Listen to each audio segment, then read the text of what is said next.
My sister said, "You don't deserve to attend my engagement party." I stayed silent, just smiled, then booked a trip to Hawaii. A week later, her big day collapsed and my phone blew up with calls. I'm a sommelier at the hardest reservation in the city. We're talking a 600-person wait list. James Beard-nominated chef, the kind of place where senators get turned away. My sister knew this when she called me in January. I need the biggest favor of my life. Engagement dinner, 40 guests, private dining room, Valentine's weekend. The room alone requires an $18,000 food and beverage minimum. I told her straight up, people book this room 9 months out. It's Valentine's weekend. There's a literal oil baron on the wait list. She started crying. "You're my big brother. This is my one shot to impress his family. Please." I spent 3 days working on my manager. Called in every favor I'd accumulated in 5 years. Finally got it. Saturday, February 10th, 7 p.m. The exact slot a regular client had just canceled. I personally designed a tasting menu with our chef. 6 courses, wine pairings, champagne tower entrance. My sister screamed when I told her. Actual screaming. "Oh my God, you're the best brother in the universe. I'm putting you at the family table. His dad is going to love you." February 3rd, exactly 1 week before the party, I was in the wine cellar doing inventory. My phone buzzed. Text from my sister. "Hey, so we talked. His family is really old money, very traditional. They think having a sommelier as family is too blue-collar for the image we're building. It's better if you don't come, but thanks for the reservation." I read it 3 times, standing between the Bordeaux and Burgundy, blue-collar. I make $90K base plus commission. I'm fluent in French, Italian, Spanish, and Portuguese. I've tasted wine in 14 countries, but I'm too blue-collar for their vibe. I walked upstairs to the host stand where my manager was reviewing reservations. "I need to cancel the party on the 10th. Personal emergency." He looked up. "That's in 7 days. You fought me for 2 weeks to get them that slot." "I know. Cancel it." He studied my face and nodded. "Done. The oil family's been calling twice a week. I'll move them up. They own half the natural gas in the state." I walked outside, sat in my car, and opened my laptop. One-way ticket to Maui, February 9th, $847. Ocean view room at the resort, 4 nights, booked. I didn't tell anyone, not my parents, not my sister, nobody. February 9th, I was at the airport at 5 a.m. Phone off. I boarded the plane feeling lighter than I had in months. I landed in Maui at 2 p.m. local time. Checked into my room, unpacked, changed into swim trunks. I didn't turn my phone on. Not that day. Not Sunday. Monday morning, February 12th, I was having breakfast on my balcony. Macadamia pancakes, coffee, watching the waves. I finally powered on my phone. It exploded. 63 missed calls, 42 texts, 7 voicemails. The first text was from my mom, Saturday at 6:47 p.m. "Where are you? Your sister needs you at the restaurant now." From my sister, 7:23 p.m. "They gave away our reservation. They said you canceled. Where the hell are you?" From my dad, 7:39 p.m. "This is unacceptable. Call me immediately." From my sister, 8:04 p.m. "We're at a Chili's. His boss is sitting at a table next to a screaming toddler. His parents left. This is your fault." The last one from my sister, sent at 11:16 p.m. 40 people watched us get rejected at the door. Everyone knows. He won't speak to me. I will never, ever forgive you for this. I put the phone down, took a sip of coffee, and watched a sea turtle surface near the shore. Then I checked the voicemails. My mom, "You fix this right now. Your sister is humiliated." My dad, "This is the most selfish thing you've ever done. You're an embarrassment to this family." My sister crying, "You ruined the most important night of my life. You're dead to me." I stepped off the balcony and walked down to the beach barefoot, phone in my pocket. I needed the water. I needed the quiet. I waded in up to my knees and just stood there, eyes closed, letting the current move around me. When I opened them,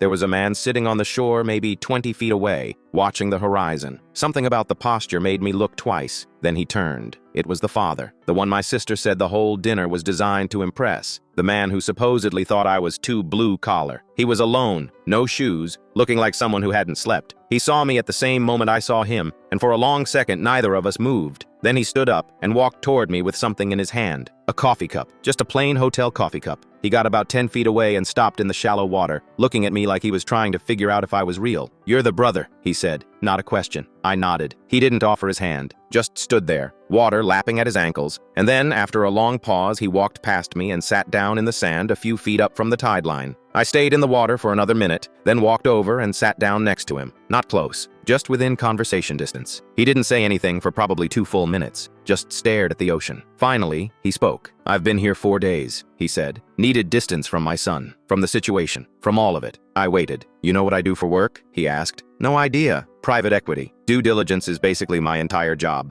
I research everything, every investment, every partnership, every relationship my family enters. He took a sip of his coffee. 3 weeks before your sister called you about that dinner, I ran a background check on her. Standard procedure. I do it with every serious relationship my son gets into. I felt my stomach tighten. The report flagged a personal bank account, he continued. One my son had given her access to for household expenses. Joint access, but his money. Over 7 months, she'd been pulling cash out in small transfers. Always varied amounts. Always just under the threshold that triggers an automatic alert at the bank. $1,100 one week, $850 the next, $1,300 after that. He turned and looked at me for the first time. $34,000 total. I didn't say anything. I couldn't. I confronted my son privately, he said. Showed him the printout. Account number, transfer dates, exact amounts. He refused to believe it, told me I was paranoid, said she would never do that, so I backed off. I figured he'd either see it himself eventually, or he wouldn't, and honestly, I wasn't sure which would be worse. The father set his coffee cup down in the sand and rubbed his face with both hands. When he told me about the engagement dinner, I knew what it was. She wasn't trying to impress me. She was trying to get ahead of the collapse. She needed me on her side before the money thing blew up in her face. I stared at the water, my sister's voice in my head. You're the best brother in the universe. His dad is going to love you. The canceled reservation didn't end the engagement, the father said quietly. The engagement was already over. He just didn't know it yet. I had no idea about any of this, I said. I know. He picked up his coffee again. The moment my son told me you'd been uninvited via text, a week out with some garbage excuse about you being too blue-collar, I understood exactly what kind of person I was dealing with. That's not how you treat someone who just pulled off a miracle for you. That's how you discard someone who's no longer useful. We sat there in silence. A jogger passed us on the beach, earbuds in, didn't even glance our way. The waves kept coming in, steady and rhythmic, like nothing in the world had changed at all. She called the restaurant after the cancellation, you know, I said. Tried to make it sound like I'd acted erratically, like they should be concerned about my judgment. The father looked at me. Did they believe her? My manager shut her down pretty fast. Told her the reservation was canceled by the person who made it and hung up. Good. He stood up slowly, brushed the sand off his shorts and looked down at me. You're better off without that kind of poison in your life. Trust me on that. She's my sister, I said. I don't know why I said it. Maybe because sitting there on that beach, thousands of miles from home, it felt like the only thing that still mattered. Being family doesn't give someone the right to treat you like garbage, he said. I learned that the hard way. He started walking back toward the resort, then stopped and turned around. I'm flying back tomorrow, he said. My son finally looked at the account himself, named the bank, the amount, the month it started. He couldn't keep pretending anymore. What's he going to do? What he should have done 2 months ago. End it. Move on. Learn from it. The father paused. For what it's worth, you did the right thing. Then he left. I sat on that beach until the sun started setting. The sky turned pink and orange, the kind of sunset that looks fake in pictures. Didn't check my phone again. Didn't think about my family. Just watched the water and felt the weight of the last 2 weeks settle into something I could actually carry. A couple walked by holding hands, laughing about something. Normal people doing normal things. I wondered what that felt like. I flew home 2 days later, Wednesday afternoon. The voicemails from my parents had climbed to 14. My sister had sent 9 more texts. The first few were the usual rage. Then, halfway through, the tone shifted. Hey, are you okay? I've been worried. Seriously, just let me know you're alive. I know you're mad, but this is scary. Please just text me back. She was reframing, trying to position herself as the reasonable one, the concerned sister, before I got home and started talking to people. Classic move. I'd seen her do it before. In high school, when she got caught cheating on a test, she spent 2 weeks telling everyone the teacher had it out for her. By the time the disciplinary hearing happened, half the school thought she was the victim. I landed at 6 p.m., picked up my car from long-term parking, and drove straight to work. I wasn't scheduled, but I needed to be in that building. Needed the normalcy. The ritual of decanting wine and talking about oak aging and terroir with people who didn't know anything about my family drama. My manager saw me walk in and pulled me aside before I even made it to the back. You good? He asked. Yeah, your sister called here, 2 days after the cancellation. I stopped. She wanted to know who authorized it, implied you'd acted erratically, said the restaurant should be aware of your judgment. He crossed his arms. I told her the reservation was voluntarily canceled by the person who made it, and I ended the call. That was it. I nodded. Didn't trust myself to say anything. My manager, Greg, had been in the industry for 20 years. He'd seen every kind of drama imaginable. He knew when someone was trying to manipulate a situation. You need the night off? He asked. No, I'm good. He studied my face for a second, then clapped me on the shoulder. Grab your wine key. You're in section 3. I worked that night. Recommended a Chateauneuf du Pape to a couple celebrating their anniversary. Decanted a 2015 Barolo for a regular who always requested me. Smiled, talked about tannins and terroir, poured wine like nothing had happened. And for those 4 hours, I didn't think about my sister once. My parents showed up at my apartment unannounced on a Tuesday evening. I'd been home from work for maybe 20 minutes, still in my uniform shirt, shoes off, heating up leftover Thai food in the microwave. The knock was firm, 3 times. I knew that knock. That was my dad's knock. The knock that meant we need to talk and you're not going to like it. I opened the door. My dad stood in front, my mom slightly behind him. Neither of them smiled. "We need to talk," my dad said. I stepped aside and let them in. My mom immediately went to the couch like she'd been there 100 times before. She hadn't. I'd lived in this apartment for 2 years, and I could count on one hand how many times they'd visited. My dad stayed standing. He'd clearly rehearsed this. I could see it in the way he positioned himself, the way he took a breath before starting. "You owe your sister an apology," he said. Calm, measured, every word carefully chosen. "Not because anyone is saying you were entirely wrong, but because this family needs to move forward. This has gone on long enough." I walked to the kitchen table, picked up my phone, pulled up the text from February 3rd, and slid it across the table toward him. He picked it up, read it, set the phone down, looked at me. "The family needs to move forward," he said again. Not, "I'm sorry this happened to you." Not, "She shouldn't have sent that." Not, "That was cruel and you didn't deserve it." Just forward. Like the text was a scheduling conflict, a logistical problem, something that could be resolved with a handshake and an apology nobody meant. "She called me blue collar," I said quietly. "She used me to get a reservation she had no chance of getting on her own, then told me I wasn't good enough to sit at the table, a week before the event, via text. I understand you're upset. Do you?" My dad's jaw tightened, the way it always did when someone questioned him. "What do you want me to say? That she handled it badly? Fine. She handled it badly, but you disappeared. You didn't answer your phone. You left her twisting in the wind in front of 40 people. That was cruel. She uninvited me to something I made possible, and you made sure she paid for it. I took a vacation. You knew exactly what you were doing." My dad stepped closer. "You wanted her to suffer. You wanted her to be humiliated.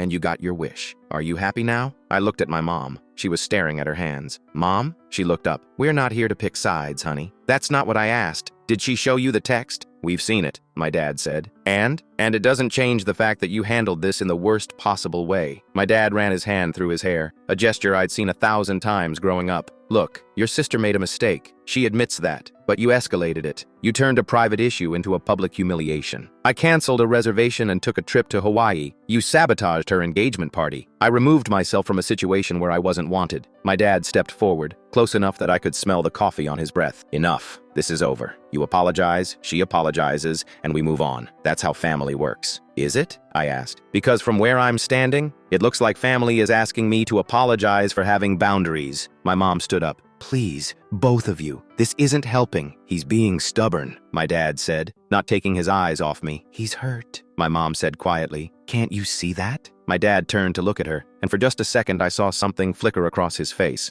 Not quite understanding, but close. Then it was gone. "We're all hurt," he said. "That's what happens when family fights. But we don't let it fester. We fix it." I didn't say anything. There was nothing to say to that. Nothing that would land. They weren't here to listen. They were here to deliver a message and make sure I complied. They left 10 minutes later. My mom hugged me at the door, whispered, "Please think about it," in my ear, and followed my dad to the car. I sat at my kitchen table after the door closed and stared at the container of pad thai cooling on the counter. The microwave beeped. I'd forgotten to take the food out. I didn't move for a long time. 3 weeks passed. The engagement was publicly over. I knew because mutual friends started texting me asking what happened. I didn't tell any of them anything. Just said it didn't work out and left it at that. My sister posted nothing. No Instagram stories, no cryptic quotes about heartbreak and healing, no explanations, just radio silence. For someone who documented every meal and every outfit and every thought that crossed her mind, the silence was deafening. Then, on a Thursday afternoon while I was at work, I got a text from her. "Can we meet? Just the two of us. My choice of place. I think we need to talk." I stared at the message for a full minute before I replied. Part of me wanted to ignore it. Part of me wanted to tell her to go to hell. But there was another part, smaller but still there, that remembered what it felt like when we were kids and actually liked each other. Okay. She picked a coffee shop near her apartment. Neutral ground, I guess. I showed up at 3 p.m. on Saturday. She was already there, sitting at a corner table with an iced latte, looking put together, hair done, makeup light but deliberate, composed. I sat down across from her without getting anything to order. "Thanks for coming," she said. I nodded. She took a breath, the kind of breath people take when they've practiced what they're about to say. "I'm sorry. For the text. For how I handled everything. I felt cornered, and I lashed out, and I shouldn't have." One sentence of actual remorse. Then the pivot. His dad had been undermining me from the beginning. He never thought I was good enough. He ran background checks. He interrogated me about my job, my education, my family. I felt like I was constantly on trial, constantly trying to prove myself, and I was trying to protect myself. She looked at me like she expected me to say something. to nod, to give her permission to continue.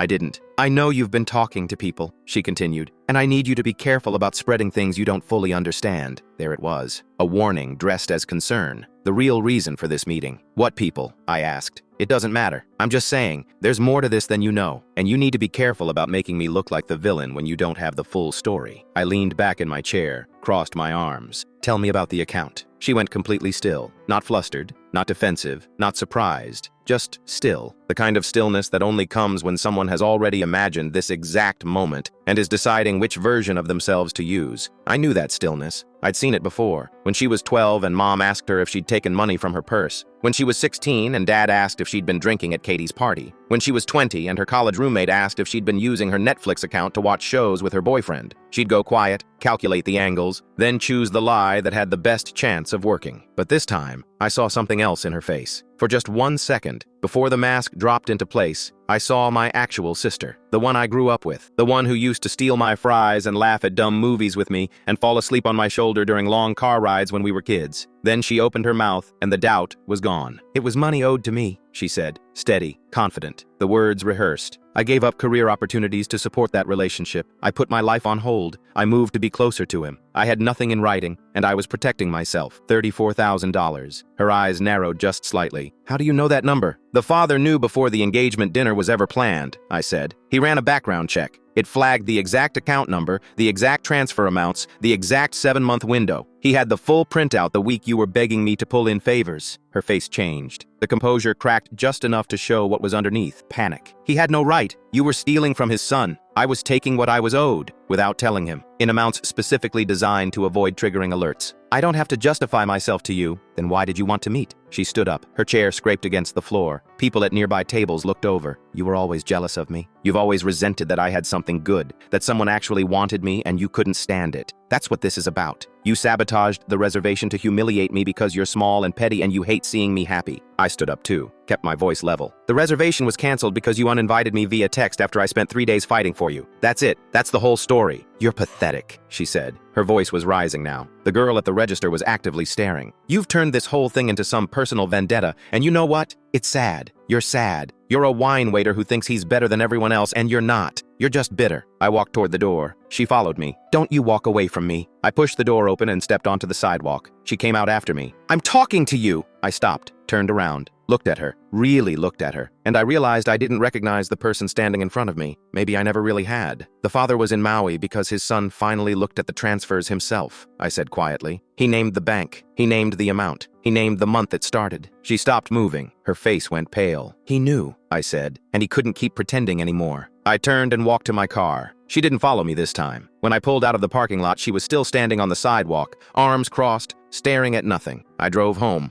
made dinner, watched a movie, went to bed, and I slept better than I had in months. 3 days later, my phone rang while I was doing inventory in the wine cellar. Unknown number. I almost didn't answer, but something made me pick up. Hello? Hey, it's me, the son. I recognized his voice from the one time I'd met him, briefly, at a family dinner months ago, before any of this happened. He'd been polite, but distant. The kind of guy who shook your hand and asked what you did for work and forgot your answer 30 seconds later. Hey, I said, I wanted to call you. I know this is weird. We've never really talked directly, but I wanted you to know. I get it now, what actually happened. I leaned against the wine rack, a 2009 Pomerol pressed against my shoulder blade. Okay. My dad showed me the records 2 weeks before the dinner, he said. His voice was quiet, tired. The bank transfers, everything. I didn't believe it. I thought he was being paranoid, controlling, trying to ruin something good because that's what he does. He's always been that way. So I ignored it. I chose not to believe it. He paused. I could hear him breathing. And then everything after the cancellation happened, and I couldn't keep choosing that anymore. The way she reacted, the things she said about you, the way she tried to control the narrative before anyone could ask questions, it all fit. All the things I'd been ignoring suddenly made sense. I'm sorry, I said, and I meant it. Not sorry for canceling. Sorry that he'd been in a relationship with someone who could do that to him. Don't be. You didn't do anything wrong. You just stopped enabling something that was already broken. Hell, you probably did me a favor. If that reservation had gone through, if the party had been perfect, I might have kept ignoring it for another 6 months. Maybe longer. We sat in silence for a few seconds. Somewhere upstairs, I could hear the dinner service starting, the clatter of plates, the murmur of conversation, the sound of normal life continuing. I wanted you to know something else, he said. Okay. His voice got quieter. Before the engagement dinner, she told my family you were erratic, that the reservation was part of a pattern, that we shouldn't trust anything you said if things went sideways.